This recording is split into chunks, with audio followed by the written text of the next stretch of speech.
Vamos a desgranar hoy una de esas historias que explican el porqué de las cosas, la historia de un nombre. Bueno, la pregunta del millón, ¿verdad? ¿Por qué Persia de repente se convirtió en Irán? Pues para responder a esto tenemos que hacer un viaje muy, muy largo, hasta los orígenes de una de las civilizaciones más antiguas del planeta. Y cuando digo antiguo es que nos vamos realmente al principio de todo, a las raíces que encontramos en algunos de los textos más antiguos que tenemos. Aquí lo tenemos, en el Génesis. Fijaos, uno de los textos más antiguos de la humanidad ya nos habla de Elam. Y esta figura es clave porque sus descendientes van a ser los que sienten las bases de una civilización que será, fundamental para todo lo que vendrá después. Y aquí están, los elamitas, una civilización súper avanzada para su época, que se estableció en lo que hoy es el suroeste de Irán.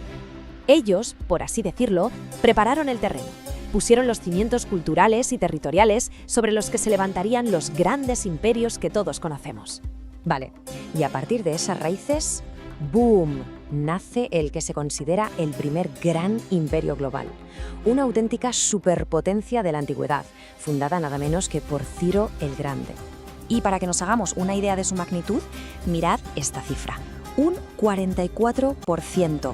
Ojo, no es un 44% de un país o de un continente, es de toda la población mundial de la época. Es de lejos el mayor porcentaje que ha gobernado un solo imperio en toda la historia. Una auténtica barbaridad. Pero es que su legado no era solo una cuestión de tamaño, para nada. Estamos hablando de una gente increíblemente innovadora. Por ejemplo, el cilindro de Ciro, considerado la primera declaración de derechos humanos del mundo. O el Camino Real, una red de comunicaciones brutal que conectaba 3 continentes. O sea, no solo conquistaban, construían y conectaban.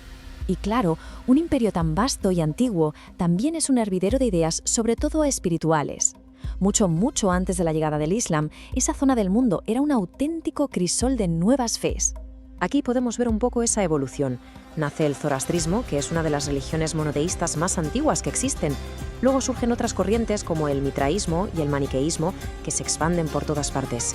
Y finalmente, siglos después, la región adoptará el Islam chií, que se convertirá en un pilar de su identidad moderna.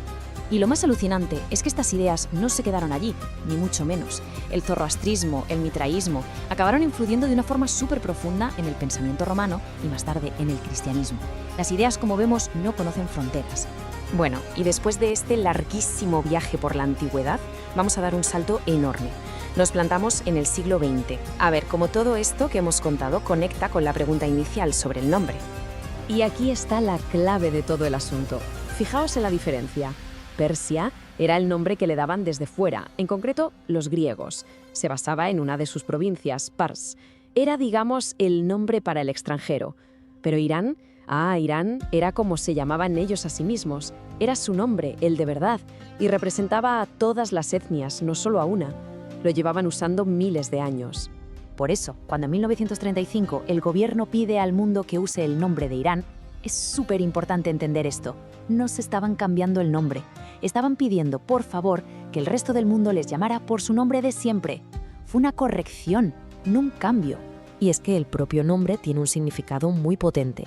Irán viene del persa antiguo Arianam y significa algo así como tierra de los arios o, de forma más poética, lugar de los nobles. Así que al reclamar ese nombre, estaban también reclamando toda esa herencia de nobleza y antigüedad. Entonces, ¿por qué hacerlo oficial justo en ese momento? Bueno, los motivos del Shah eran bastante claros. Primero, quería unificar a todas las etnias del país bajo un solo paraguas, una identidad común. Segundo, buscaba conectar esa nueva nación moderna con toda su historia compartida. Y tercero, y esto es muy importante, era una forma de sacudirse la influencia cultural europea y afirmar: este es nuestro nombre, esta es nuestra identidad. Así que, si lo pensamos, todo el recorrido ha sido este.